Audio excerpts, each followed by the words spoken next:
আসসালামু আলাইকুম। কেমন আছেন সবাই? কাছে দূরে চেয়ে যেখান থেকে বসে আমার ভিডিও দেখছেন, আশা করি সবাই ভালো আছেন। আমি তো বেশ ভালো আছি। সকাল সকাল বারান্দায় এসে মনটা অনেক বেশি ভালো হয়ে গিয়েছে। খুব সুন্দর একটা গোলাপ ফুটে আছে। যেমনি তার কালার তেমনি দেখতে, আর সাইজে তো অনেক বেশি বড় ছিল। এই গোলাপ গাছটা আমি যখন কিনেছি খুবই ছোট ছিল আর একদম রুক্ষ সূক্ষ্ম ছিল।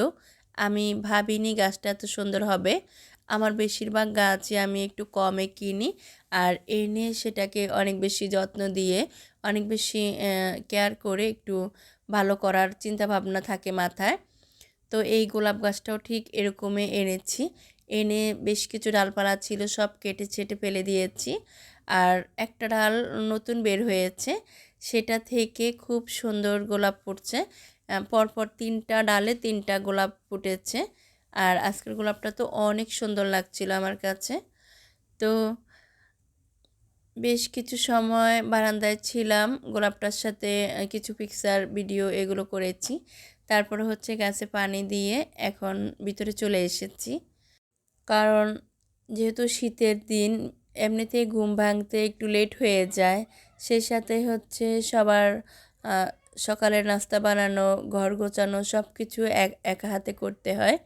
তাই আর বারান্দায় বেশি সময় না বসে থেকে ভিতরে এসে নিজের টুকিটাকি কাজকর্মে হাত দিয়েছি। আর সেখান থেকে ছোট ছোট ক্লিক আপনাদের সাথে শেয়ার করছি। আসলে এক ভিডিওতে অনেক কিছু শেয়ার করা যায় না, আর ভিডিও ধরারও একটা ব্যাপার স্যাপার আছে। এত ভোরবেলা কেউ আমার সাথে নেই, তাই আর ভিডিও ঠিকভাবে ধরা হচ্ছে না। তো এই তো আমি ড্রয়িং রুমে একটা কার্পেট বিছিয়েছি গত সপ্তাহে। তো আসলে আমার কার্পেট বিছাতে তেমন বেশি ভালো লাগে না, তবে শীত যেহেতু তাই ড্রয়িং রুমে দিয়েছি। অনেক সময় গেস্ট আসলে দেখা যায় এখানেই বসে, তখন তো সবাই বাইরে জুতা রেখে ভিতরে আসে। এসে দেখা যায় ঠান্ডা ফ্লোরে পা রেখে বসে কথা বলতে হয়। গল্প আড্ডা যাই করি এখানে বসেই করি। তাই সামনের রুমে একটা দিয়েছি, আর হচ্ছে ড্রয়িং রুমে একটা দিয়েছি। তবে গেস্টের কথা চিন্তা করে বিছিয়েছি, সেই সাথে হচ্ছে আমার খালার জন্য একটু উপকার হয়েছে। যেহেতু এখন ঠান্ডা, বেশ অনেকটা বড় ঘর, মুছতে খালার একটু কষ্ট হয়। তো এদিক থেকে 2টা রুম ফিল আপ হয়ে গিয়েছে। ওনার প্রতিদিন মুছতে হয় না, হয়তো 15 দিন বা 10 দিন পর পর তুলে একটু নেড়ে চেড়ে ছাদে নিয়ে শুকাতে দেই, আর এই ফাঁকে উনি একটু মুছে দেয়, এই আর কি। তবে যে ক্লিনের ব্যাপারটা, এটা আমার মাথা রাখতে হয়। অনেক বেশি ডাস্ট হয় এগুলোতে, আর অনেক ধুলো জমে, তো প্রতিদিনে এগুলো ক্লিন করতে হয়। বাইরের দেশে তো দেখা যায় সবার বাসায় এগুলো থাকে, তবে ওনাদের হচ্ছে ভ্যাকুয়াম ক্লিনার থাকে, তো তাই আর সমস্যা হয় না। তো এই মুহূর্তে আমার হাতের কাছে ভ্যাকুয়াম ক্লিনার নেই বলে আমি একটা ভালো মানের ব্রাশ নিয়েছি। প্রতিদিনই খালা আসার আগে আমি সেই ব্রাশ দিয়ে খুব ভালোভাবে ব্রাশ করে নেওয়ার চিন্তাভাবনা রাখি মাথায়, আর করিও। এভাবে করে নিলে প্রতিদিনের ধুলাটা প্রতিদিনে উঠে যায়। উপরে যে হালকা পাতলা ডাস্ট থাকে সেটাও চলে আসে। যাই হোক, এর মধ্যে আমার পুরো বাসা ক্লিন করা হয়ে গিয়েছে। এখন কিচেনে যাচ্ছি। এখানে হচ্ছে গতকাল রাতে আমি পপুলারে গিয়েছিলাম ধানমন্ডিতে। তো আসার পথে একটু নিউ মার্কেট ঢুকবো চিন্তা ভাবনা ছিল মাথায়। তবে পপুলারের কাজ শেষ করতে করতে আমার বেশ রাত হয়ে গিয়েছে, আর নিউ মার্কেটের ভিতরের দিক দিয়ে যাওয়া হয়নি। আসার পথে সামনে থেকে কিছু প্রয়োজনীয় জিনিস নিয়ে এসেছি। এগুলো আমার বেশ কয়েকদিন যাবৎ শেষ হয়ে গিয়েছে, আনতে হবে। খালি ভাবছিলাম, কিন্তু যাওয়া হয়নি বলে আর আনা হচ্ছে না। তো কিছু পাপোশ এনেছি, সেই সাথে হচ্ছে আমার কিচেনের ইউজ করার জন্য কিছু টাওয়াল। এগুলো সব সময় আমার লাগে। আমার এই টাওয়ালগুলো কিচেন ক্লিন করতে আমাকে অনেক বেশি হেল্প করে। আর যে কোনো ফার্নিচার বলেন, ফ্রিজ বলেন, তারপরে হচ্ছে ডাইনিং টেবিল, সব কিছু আমি এই টাওয়ালগুলো দিয়ে ক্লিন করি, আমার বেশ ভালো লাগে। আরও কয়েকটা নিয়ে নেওয়ার চিন্তা ভাবনা ছিল, তবে ততক্ষণে বেশ অনেকগুলো দোকান বন্ধ হওয়ার পথে, মানে আমরা যতক্ষণে ডক্টরের কাছ থেকে বের হয়েছি ততক্ষণ আহ, প্রায় রাত 10টা বেজে গিয়েছে। এর মধ্যে নিউ মার্কেট অলমোস্ট বন্ধ হওয়ার পথে, তাই আর কোনো কিছু কেনাকাটা হয়নি। তবে বেশ কিছু লুচনি নিয়েছি যেগুলো আমার প্রয়োজনের বাহিরে। ভাবলাম থাক, আমার না হয় প্রয়োজন নেই, তবে যে আমার কাছে বিক্রি করার জন্য ঘুরছে ওনার হয়তো অনেক বেশি প্রয়োজন, সেই চিন্তা ভাবনায় দাঁড়াই। আর ভেবেছি হয়তো 4টা লুচনি নেব।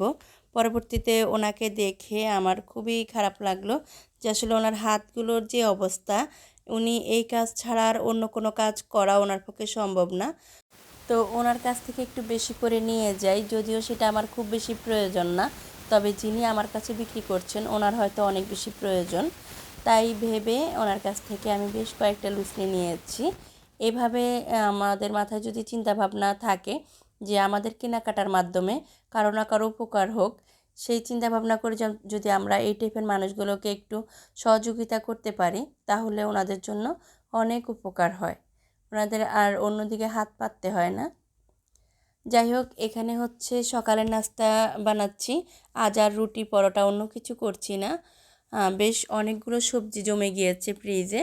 ভাবলাম সব ধরনের সবজি থেকে একটু একটু করে নিয়ে একটু ডাল চাল দিয়ে খিচুড়ি করে নেব আজ সকাল সকাল। আর কক্সবাজার থেকে আসার পথে এনেছিলাম, কি যেন নাম, বালাচাও। আমি আসলে এই নামটা ভুলে যাই, আর আমার এই ফার্স্ট টাইম খাওয়া, তো বেশ ভালো লেগেছে। তো আমি আজ বালাচাওয়ার ভর্তা বানাবো, আর সেই চিন্তা ভাবনায় খিচুড়ি রান্না করছি। তো সব কিছু মেখে ঝুঁকে বসিয়ে দেব একবারে। এটা হচ্ছে রেগুলার যে ভাত রান্না করি সেই ভাতের চাল নিয়েছি, সাথে মুগ ডাল, মসুরের ডাল নিয়েছি। মুগ ডালটা আমি একসঙ্গে দিয়ে মেখে দিচ্ছি, আর মসুরের ডালটা কিছুক্ষণ পরে দেব। তো এই তো সব কিছু দিয়ে আমি হাতে খুব ভালোভাবে মেখে বসিয়ে দিয়েছি। এই পর্যন্ত সব ঠিকঠাক ছিল। ওই যে বললাম ক্যামেরাম্যান কেউ নেই সাথে, তাই একা একাই ক্যামেরা ধরতে হচ্ছে। তো এখানে একা একা ভিডিও করতে গিয়ে একটা দুর্ঘটনা ঘটিয়ে ফেলেছি। তো আর সেটা আসলে স্কিপ করিনি, আপনাদের সাথে শেয়ার করে ফেললাম যে এই যে দেখেন কি অবস্থা হয়েছে। মানে শখের বশে ভিডিও করি, তবে ভিডিও করতে গিয়ে অনেক রকম সমস্যাও পড়ি, সেগুলো আসলে আমরা স্কিপ করে যাই, আপনাদের সাথে আর শেয়ার করি না। তো যাই হোক, খিচুড়িটা আবার ঠিকঠাক করে বসিয়ে দিয়েছি। আর এই দিক থেকে হচ্ছে আমি সেই বালাচার ভর্তা বানাচ্ছি। আমি শুকনো মরিচ ভেজে নিয়েছি, সেই সাথে পেঁয়াজ কুচি নিয়েছি, আর হচ্ছে ধনিয়া পাতা কুচি নিয়েছি। এগুলোকে খুব ভালোভাবে হাতে চটকে নিয়ে তারপরে হচ্ছে বালাচাও অ্যাড করব। আমার এই ফার্স্ট টাইম বালাচা খাওয়ার অভিজ্ঞতা। আসলে আমি নেটে অনেক দেখেছি, অনলাইনে অনেক এগুলোর অ্যাড দেখেছি, কখনো খাওয়া হয়নি। তো কক্সবাজার গিয়ে খেয়েছি, বেশ ভালো লেগেছে। তারপরে হচ্ছে আসার পথে একটা নিয়ে এসেছি, এর মধ্যে বেশ অনেকটা খাওয়া হয়ে গিয়েছে। বালাচাওটা বেশ ভালো ছিল। তো আমি এর আগে অনলাইন থেকে কয়েকবার অর্ডার করতে চেয়েছিলাম, কেউ কেউ বলে এগুলোতে ছোট ছোট শামুক থাকে, বালি থাকে, তো সেই ভয়ে আর কখনো অর্ডারও করা হয়নি আর খাওয়া হয়নি। তো এবার একদম সরাসরি কক্সবাজার থেকে নিয়ে এসেছি, আর এনে তো বেশ ভালো লেগেছে। আমি বলতে গেলে এটার ফ্যান হয়ে গিয়েছি, আমি পরবর্তীতে আবারও আনবো। তো এই তো আমার সকালের নাস্তা রেডি হয়ে গিয়েছে। কথা বলতে বলতে আমি ভিডিওর একদম শেষ দিকে চলে এসেছি। আজকের ভিডিও কে কোথা থেকে দেখেছেন আমাকে কমেন্টস করে জানাবেন। আর ভিডিওর কোনো অংশ ভালো লেগে থাকলে প্লিজ একটা লাইক দিয়ে যাবেন। আজকের মতো এখান থেকে বিদায় নিচ্ছি, দেখা হবে পরবর্তী ভিডিওতে। আল্লাহ হাফিজ, আসসালামু আলাইকুম।